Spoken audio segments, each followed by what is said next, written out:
Guy on Board Game Geek, bringing you episode 3 of Perdition's Mouth, Abyssal Rift.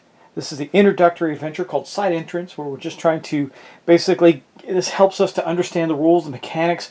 It's not incredibly difficult. In fact, it's simple enough that we can get through without really getting overwhelmed or anything. We could, but being being advanced gamers, it'd be a little more difficult to get overwhelmed.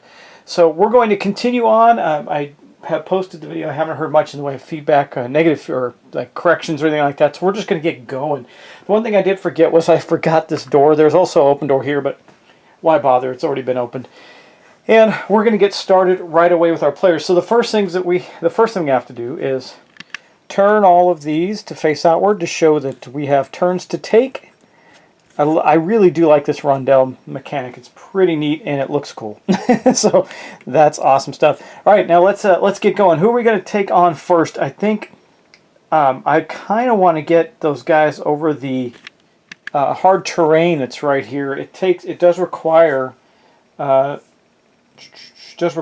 extra movement from them.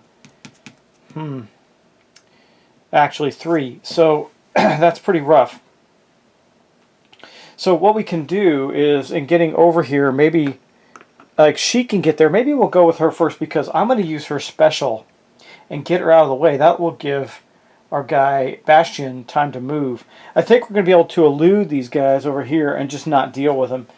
Remember, the only thing we have to do in this very basic starting mission is to get out. And we're going to be able to do that pretty quickly, I believe. So let's do that. Let us start with Elisa. Now, she is going to do her special in a move, so let's look at that. So we're going to take her token, we're going to pop it over here to her special section. That allows her to teleport, or blink rather. Her special is blink, teleport up to 2 squares. You may move diagonally to do this. And we're going to do that because that allows us to avoid any movement, or any movement issues. And then we're going to play another card to keep her moving. We're going to play, because I have to do this before I move, we're going to play this, Smiting Fist. It's actually a combat attack, but we're going to use it as movement. It's going to give us 1 plus a response card. So that's going to get us, maybe she can get all the way down the hallway and out in 1 action. That'd be pretty awesome. Let's see if we can pull it off. The goal is to see if I can get out of here without taking a single point of damage. That'd be pretty cool. It is possible. And again, guys, I need to make it clear. This game, once you get through the scenario, the difficulty ratchets up a lot. Not overwhelmingly so, but you will have to really plan your moves in the scenarios beyond this one. So let's take a look at that.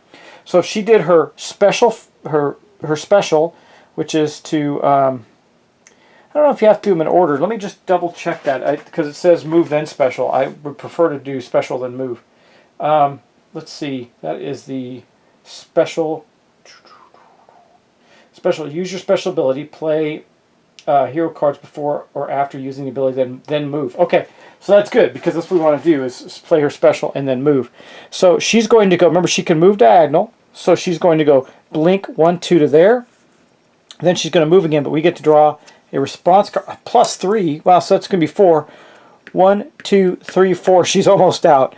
And that is going to be her turn. That is the entirety of her turn. Now this does get discarded. Remember, we don't automatically recover cards, so she's getting a little low. Well, you know, she hasn't taken her move actions. She's still got 5 actions. So we're going to call her out. Out. She has made it through the stairs and gotten out, leaving Bastien and Niffle to fend for themselves and get down the stairs and get out of this entrance, or deeper into the dungeon, actually. Okay, so that will be her turn. So the next thing we do is, it's funny, I really didn't even need to use those cards, but that's okay. We're going to do that. I think next up we're going to go with Bastien. He's got to get a move on, so we're going to do this. Take it back. We got to go with Niffle next because Niffle's got to get out the way. So what we're going to do with him is we are going to spend 1, 2 to get to here. Okay, that's going to cost him 2 of his 8 actions.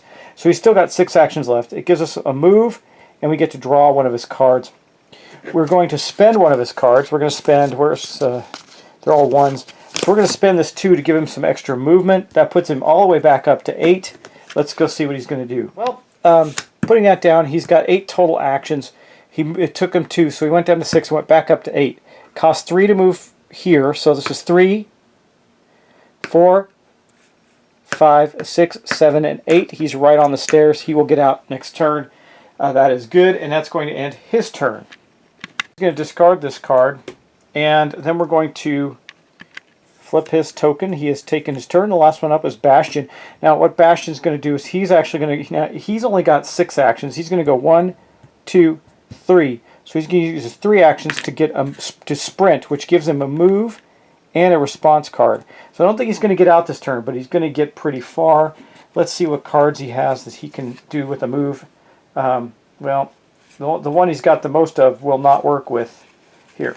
Okay, so we're going to get to draw a response card as well, but we're also going to play this. So that gives him 3. So right now he is at 5 total, because it took him 3 to get to here, so he's at 5 total. Then we're going to draw a response card as well. And again, if you look at the symbols on here, his heavy training, it says courage, which goes against military expediency is stupidity, or if it is insisted upon by a commander, irresponsibility. Okay, so we also get to draw a response card, so it's going to be +1. So total 4 there.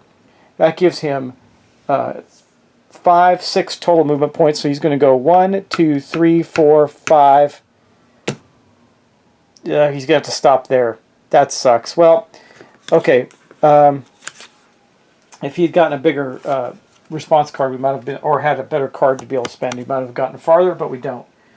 So that is his turn. Now, what have he got left in his hand? He's got nothing. Wow. He's got nothing but 1s left in his hand, but he gets to draw cards with them.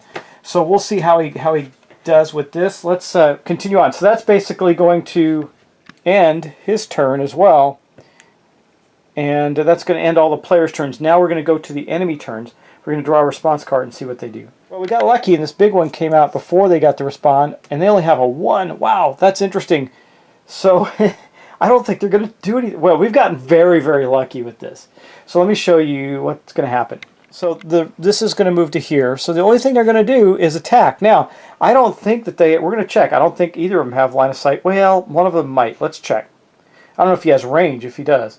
The guards have a range of 1 to 3, it looks like. So I don't think they do not have range on Bastion.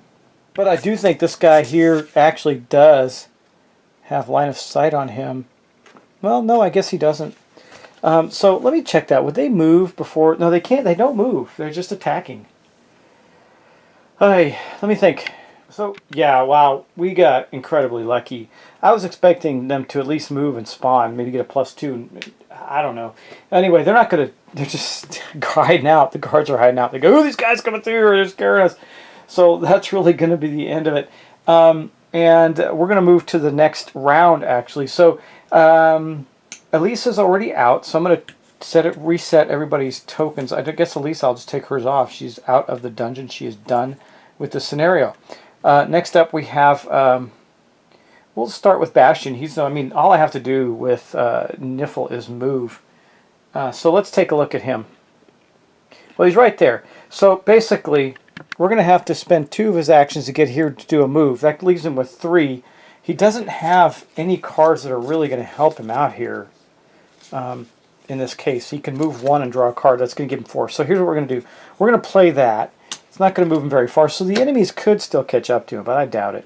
Guys, I've watched several playthroughs of this, guys, and I can promise you, even I'm having it easy on this one. So it takes 3 to move to there, plus the 1, and he gets to draw a card. So his card that he drew is Quick Strike, so it's a combat card. He's getting a lot of combat cards that don't help him with movement, but he's over that hurdle, but that's as far as he's getting to go. I have to discard that. And then we end his turn and we go to Niffle. Well, Niffle's going to be easy. He's going to move 1 to here with his special.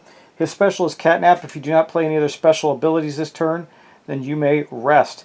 Well, he's going to rest because that'll allow him to shuffle his deck. He's got a, well, he still has 1, 2, 3. He can't rest. He's going to ignore that. He can't do anything except for move, which he'll do. And he too is out of the dungeon. Just making sure. See, if I played it on hard mode, there would have been another guard on E9, which is where E. Oh yeah, there would have been another guard in that room, but that's okay. We didn't play it on hard mode. We're playing it on easy mode. Just to, again, this is just a training scenario. I just want to be clear on that because I don't want you walking away thinking, that was easy, that was silly. It's really not. This is just to help you get used to the rules. You can see I still had some important decisions to make. But now we're going to actually go to the enemy phase. That was it. That was it for our heroes. So I'm going to keep going because this is going to end, I believe, in this episode. Next up, we draw a response card. We got a +2. So this is going to be a bit of a different turn. We'll get to see some action here, maybe. So we're going to move it to here. This means they're going to spawn. This attack card, this bead here, we're going to move it to there first and move all of the bad guys. They have a movement of 3. So this one's going to go 1, 2, 3, and this one will go behind him. He still doesn't have line of sight, but then we are going to spawn a creature. So we're going to go to the spawning pool, and we're going to spawn something out of the pool. I believe in a spawn, in this case, we're just going to spawn 1 creature. Let me double check. Guys, I want to continue to emphasize this is making this game look way easier than it is, and I don't want you, one, to be disillusioned by that because the game is much more difficult, and 2, I don't want you to think that it'll be an easy game for you to play later on either. It gets very challenging. So we got to pick a monster in the pool. I think obviously we're going to pick an acolyte. So we probably should have gone through a couple of spawns by now. We didn't. So we're going to pick one of the acolytes. He's going to appear right here by the trap door. We might as well put him as far away as possible. And then he won't move or anything yet because we already well, actually we already did the movement. So now, yeah, we're on to the spawning. So that's all that happens is he appears there. He's going to make a beeline for this, but it's not really going to help him very much. And on the next turn, I think we're going to be able to at least just make a move with our guy Bastien and get the heck out. We might actually... Moving is going to be... Well, he'll get there. He'll get there. Okay, that's the end of that round. So let's go to Bastien's next turn. He's the only one on the board. Okay, well, we're going to have to... I don't think he needs to rest. Even though he's got sucky cards for movement, he can still get a movement and draw a card. So he's going to go 1, 2, 3 to here. That's going to give him movement of... Now, he's got 6, so he's going to get out right now. Plus, he gets to draw a response card. He's not going to bother with any cards. We'll just draw a response card, which is a +1, so he gets 1, 2, 3, 4, 5. Boom, he's out. Okay, so we eluded the guards. We eluded the acolytes. We got out of the building, and that's going to be the end of it, guys. So we completed the event. Let's just see what it says if we succeed. Again, I just want to read this from the card, the scenario card, so you understand it. Note, this scenario is designed as a way to introduce the basic mechanics to new players, as the game flows rather differently from other games of the same genre. And that's true, it does. It doesn't flow like other games from the genre. As such, many of the advanced and most interesting features of Perdition's Mouth have been left aside. And that is very true in this. So we're going to have to play again. Though on my Halloween mission, I got to get at least one more game to the table. I'm planning to do that today. There's still so much more to discover and master in the game. A victory in this scenario means you are already prepared for what lays ahead. Be aware, what is yet to come will be much worse, so watch your steps. And we have succeeded. So guys, that is the introductory scenario for Perdition's Mouth. It is, again, if I get to I will get the next scenario up for you. It is a lot more challenging, guys, so be prepared for that. And I need to be prepared for it as well. But that's going to end this play session. It's going to end our series on this. It's just a few episodes to get you through this introductory scenario. I highly recommend. This game is really unique in the dungeon crawling genre. It's got a great story arc, which I will not spoil for you, which is one of the other reasons I want to play this scenario, because it does have an ongoing story arc for you. And I highly recommend you pick this up and get onto the Kickstarter and get it. It's a really neat game. I think I'm taking this one to BGG Con with me in a few weeks. We'll see. Anyway, guys, thanks, and I will talk to you next time.